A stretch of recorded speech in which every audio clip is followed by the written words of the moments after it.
Merci Seigneur Yahweh pour ce jour que tu as fait pour toi. Que nous te glorifions, nous t'adorions, nous nous souvenions que tu es notre tout en tout, notre Alpha et Oméga. Merci Saint-Esprit de nous enseigner toutes choses, même aujourd'hui. Merci pour l'écriture que tu nous as donnée si gracieusement. Jean 16, versets 16 à 17, je lis. Encore un peu de temps et vous ne me verrez plus. Et puis encore un peu de temps et vous me reverrez parce que je vais au Père. Alors quelques-uns de ses disciples se dirent entre eux, que veut-il nous dire par encore un peu de temps et vous ne me verrez plus, et puis encore un peu de temps et vous me verrez, et parce que je vais auprès du Père. Fin de citation. Ceci est la parole de Dieu. Ceci est la parole de prophétie que notre Seigneur nous a donnée aujourd'hui. Un peu de temps. C'est cela que notre Seigneur nous dit aujourd'hui. Un peu de temps. Comprenons ce qu'il veut dire. Interprétons cette écriture que son esprit nous a donnée aujourd'hui par le tirage au sort sur la Bible, pour nous montrer que c'est lui qui parle ici, ces paroles de prophétie. Un peu de temps. Yahshua a dit à ses disciples qu'il avait beaucoup de choses pour eux, pour vous donner le contexte, qu'il avait beaucoup de choses pour eux, bien qu'ils ne puissent pas tous les supporter, les appréhender. Il leur a enseigné que leur doctrine, l'évangile, proviendrait du Saint-Esprit et qu'elle serait parfaite. Il leur a promis la venue sur eux de l'esprit de vérité, ainsi appelé par ce qu'il leur enseignerait toute la vérité nécessaire. Le Saint-Esprit les guiderait vers toute la vérité qui se rapporte à l'établissement du système chrétien que nous appelons l'Église du Christ, qu'ils n'étaient pas encore prêts à entendre. La plénitude de la vérité est pour les disciples à ce moment précis un territoire inconnu. Ils sont spirituellement comme des aveugles, sentant la vérité mais incapables de la voir. L'esprit de vérité les prendra par la main. Et petit à petit, comme ils ont de la force pour pouvoir le suivre, il les guidera dans le territoire et leur dévoilera les trésors que ce territoire contient. La promesse a une signification spéciale pour les disciples à qui elle est adressée. Mais cela vaut pour tout disciple, c'est-à-dire tout chrétien qui cherche à connaître la vérité. La future direction promise par l'Esprit Saint au verset 13 sera la révélation des nombreuses choses que le Christ lui-même, les nombreuses choses du Christ lui-même qu'ils ne peuvent pas supporter ou comprendre maintenant, comme cela est dit au verset 12 de ce chapitre de Jean 16. Jean avait même dit à la fin de son évangile de Jean, il avait dit que s'il devait dire tout ce que le Christ a dit et fait, cela prendrait des maisons entières pleines de livres. Donc, en quelque sorte, ce que nous avons dans la Bible, c'est le très peu que le Saint-Esprit a choisi pour que nous gardions en quelque sorte l'essentiel. Mais le Christ a dit tellement de choses. Et c'est le Saint-Esprit qui a toutes les choses qu'il a dites. Et c'est lui seul qui pourra nous mettre ça dans notre mémoire. Le Saint-Esprit n'apporte aucune nouvelle doctrine. mais il enseigne ce qui a été prononcé par la propre bouche de Yahshua Christ. Et il l'imprime dans nos esprits, dans nos pensées, dans nos consciences, dans nos mémoires. L'œuvre du Saint-Esprit est de glorifier Yahshua, de recevoir de lui et de l'annoncer au monde. Car le Fils est le révélateur du Père Yahweh. Et la plénitude, et le Fils est la plénitude de la vérité, comme cela est dit au verset 16. La vérité qui lui est donnée. Et puis, à la fin, pendant que je le priais pour qu'il me guide pour la rédaction de ce sermon, j'ai réalisé que le Saint-Esprit venait juste de m'utiliser pour faire une grande révélation, pour prophétiser sur les événements à venir dans un pays africain. Premièrement, interprétons la notion de un peu de temps. Un peu de temps. De toutes les façons, c'est la seule partie d'ailleurs que nous développons ici. Un peu de temps. L'Écriture dit encore un peu de temps et vous ne me verrez plus. Fin de citation. Plusieurs interprétations possibles.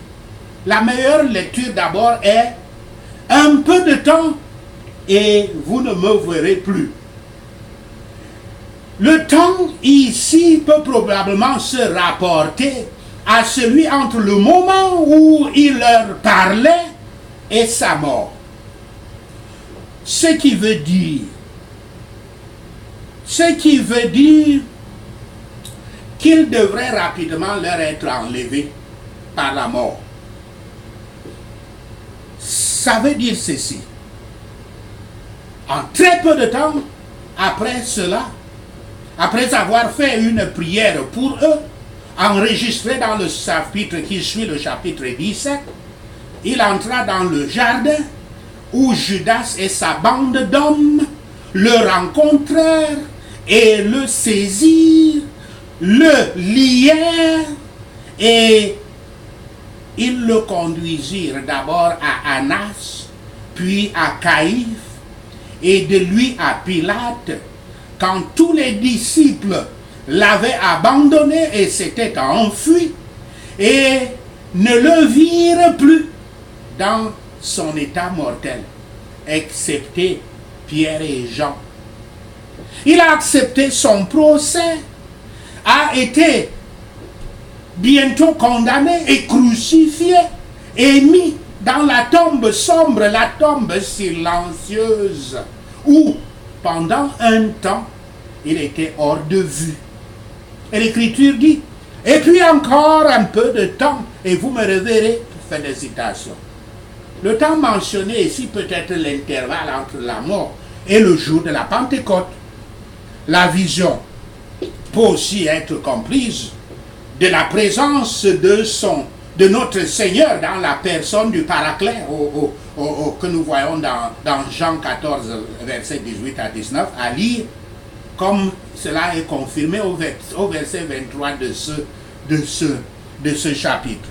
Il se peut aussi qu'au bout de 3 jours, il ressuscite et se montre à leur vue. Il peut vouloir dire ceci: je dois mourir. Et pendant 2 ou 3 jours, vous ne me verrez pas. Mais après cela, vous me reverrez quand je serai ressuscité des morts. Et ceci peut être caractérisé.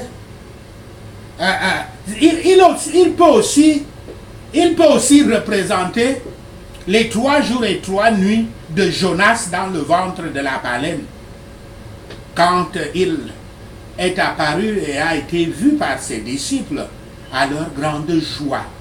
Ou bien alors, à la courte période où il devait être et a été vu par eux, à savoir 40 jours, entre les 40 jours qui s'étaient écoulés entre sa résurrection et son ascension.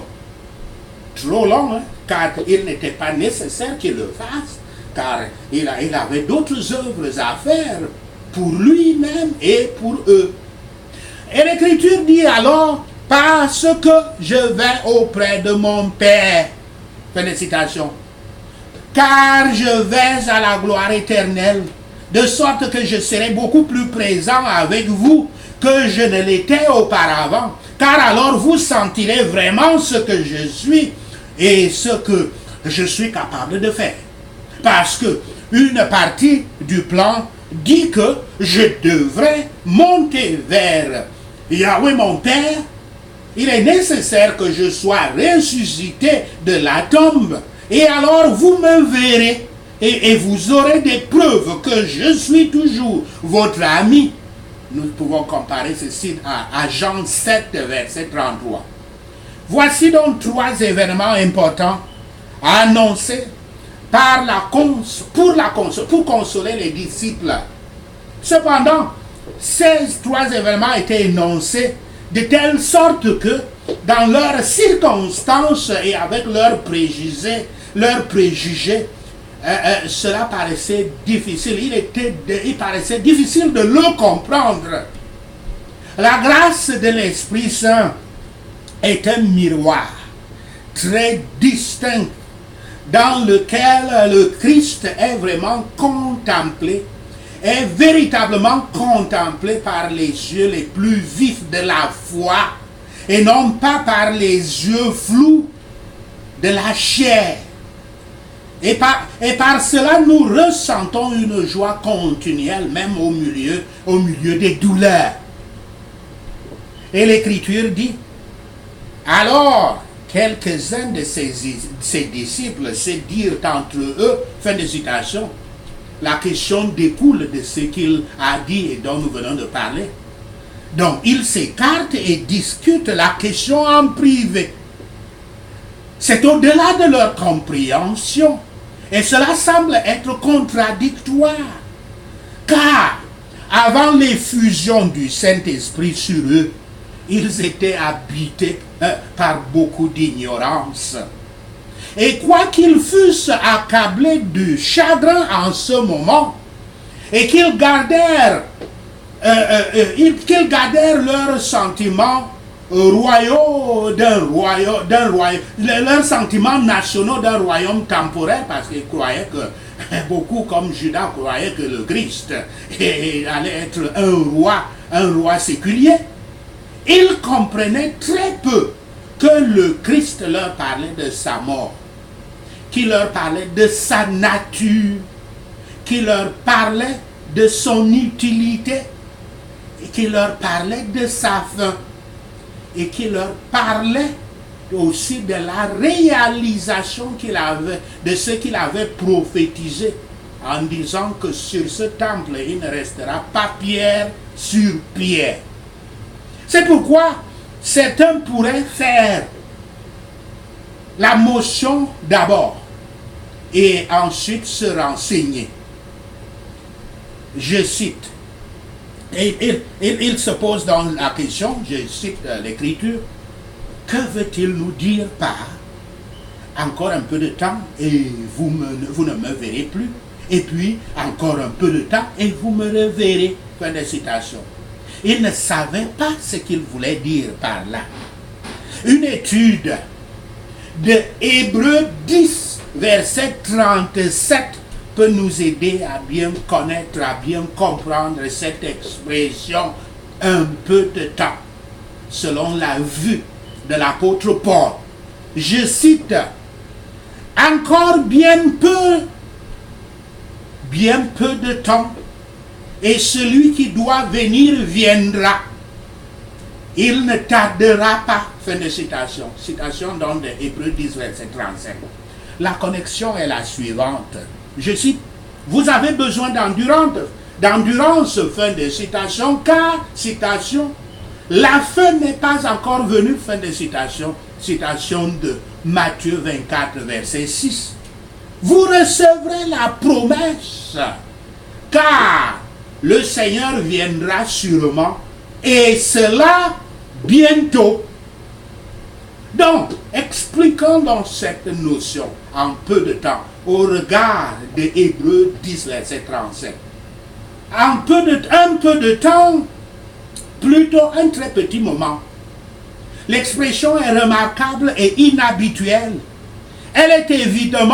Cette expression est évidemment prise d'Isaïe 26, verset 20, qui dit, je cite, « Va, mon peuple, entre dans tes appartements et ferme tes portes derrière toi, cache-toi pour un moment, jusqu'à ce que la colère soit passée. » Fin de citation. Le sujet de ce passage, d'où est donc tirée cette phrase expressive, un peu de temps, est la venue de Yahweh, citation, pour punir les habitants de la terre de leur iniquité, fin de citation, dans un petit moment. Dans un petit moment, l'indignation consumera ses ennemis, puis il donnera la délivrance à son peuple. Même cette référence passagère servirait à rappeler dans l'esprit des lecteurs hébreux les associations solennelles de la prophétie. Et la prophétie est le salut promis, le terrible jugement à venir. Le mot, la mort de Yahshua Christ, dans peu de temps, c'est pour le salut de son troupeau, le troupeau de ses brebis, ses disciples, les chrétiens. Il est dit, je cite, celui qui viendra, qui doit venir, viendra. Comme l'Écriture le dit, comme Hébreux 10, verset 37 le dit, une référence sans doute au Messie. Mais ce que l'on appelle ici la venue de Dieu, cela est plus incertain. L'idée est probablement que le Messie qui venait détruire Jérusalem et renverser le pouvoir des Juifs dans Matthieu 24, comme il l'avait prophétisé, que le Messie le ferait bientôt. De cette façon, il mettrait un terme à leur persécution et à leurs épreuves, car le pouvoir du peuple juif de les affliger serait terminé. Une idée similaire se trouve dans Luc 21, verset 28, je cite, « Quand ces événements commenceront à se reproduire, redressez-vous et relevez la tête, parce que votre délivrance est proche. » Fin de citation. Les chrétiens de Canaan étaient opprimés, injuriés, persécutés par les Juifs. La destruction de la ville et du temple de Jérusalem mettra fin à ce pouvoir et serait en fait le temps de délivrance pour ceux qui avaient été persécutés, à savoir les chrétiens. Cela arrivera en effet avec la destruction de Jérusalem et le temple de Jérusalem par les Romains en l'an 70 de notre ère, quelques 37 ans après la mort du Christ. Yahshua pouvait être en train de les exhorter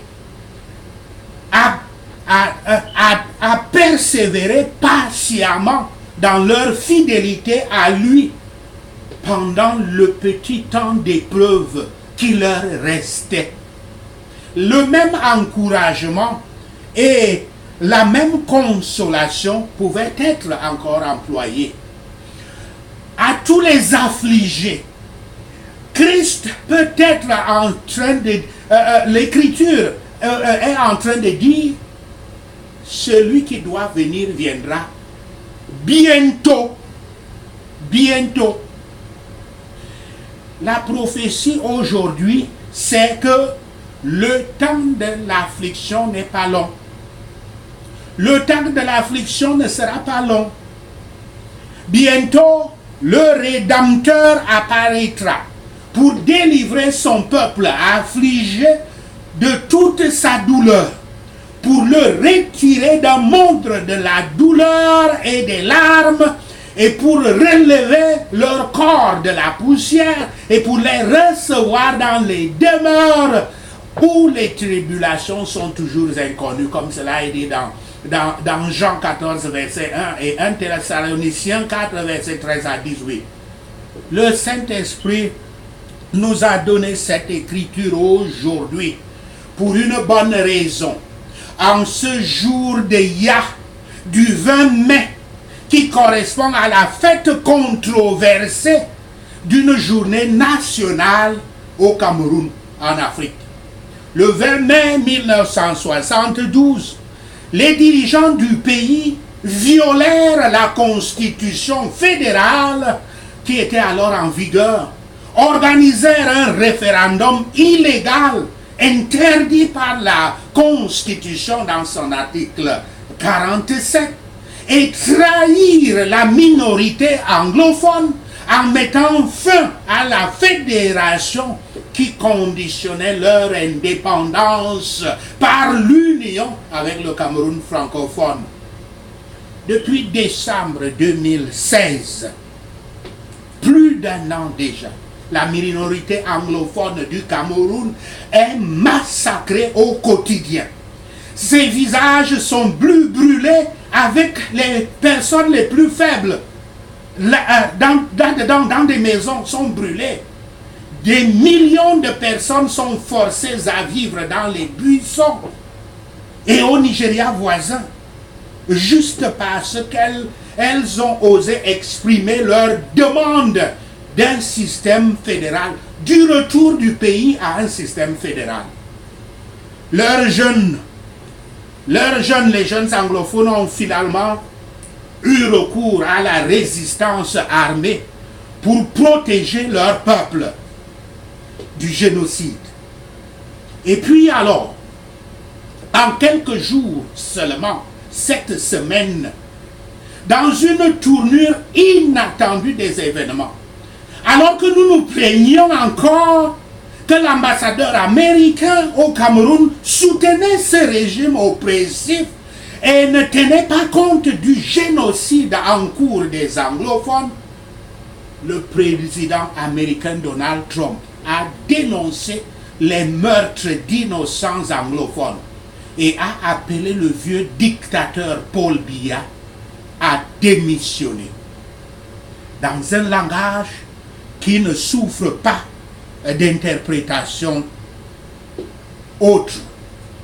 Yahweh parle au Cameroun aujourd'hui et il dit ceci: le temps de l'affliction n'est pas long, juste un peu de temps.